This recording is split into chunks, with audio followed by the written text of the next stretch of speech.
د عدلي وزارت مالیې ادارې رئیس د دغه وزارت د یو کلنو لاسته راوړنو او حساب ورکولو پروګرام کې ویلي چې تیر کال په اداري او تجارتي برخه کې 1 میلیارډ او 14 میلیون افغانۍ د محاکمو د قطعي پریکړې پر اساس د دولت خزانې ته سپارل شوي او څه باندې 10 میلیون او 500 زره افغانۍ د دولت په ګټه فیصله او د دولت خزانې ته سپارل شوي دي. غور کې سوداګري او متشبث ښځې د خپل کاروبار له پیکه کېدو شکایت لري. له حکومت او مرستندویه موسسو غواړي چې له دوی ملاتړ وکړي او په دغه ولایت کې د کاروبار ځانګړی ځای ورته جوړ کړي.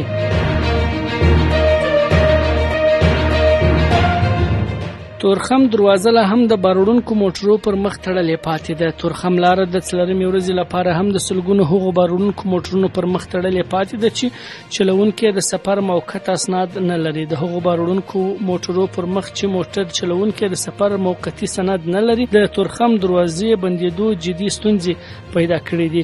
پاکستاني چارواکي وایي د هغو موټر چلوونکي چې له دې لارې تګ راتګ کوي باید د موقتی ننوتلو سند ولري او دوی ته د سند ترلاسه کولو لپاره د جولای تر 11 مهلت ورکړل شوی و. په تورخم کې افغان لوري ته د تازه میوې او سبزیجاتو د بار موټرو په درېدو سره د افغان سوداګرو میوې او سبزیجات خراب شوي دي.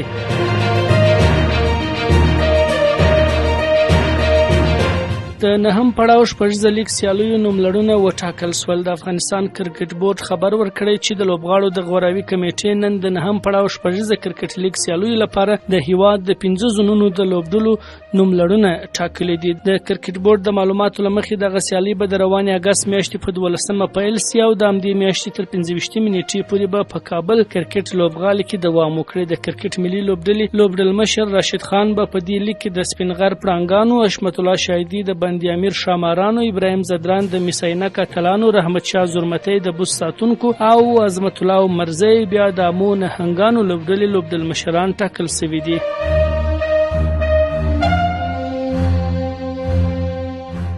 هریس پاکس نیوز کې د ډونالد ټرمپ د مناظرې وړاندیز رد کړ. د امریکا ټاکنو ته د ډیموکرات ګوند نوماندې کاملا هریس پاکس نیوز کې د سپټمبر پر 4مه د جمهوریت غوښتونکو د نوماند ډونالد ټرمپ د مناظرې وړاندیز رد کړ. د رویټرز خبري اژانس د راپور لمخې کاملا هریس ویلي د سپټمبر په 10مه به هغه مناظره کې ګډون وکړي چې دواړه خواوې پرې هوکړه کړي.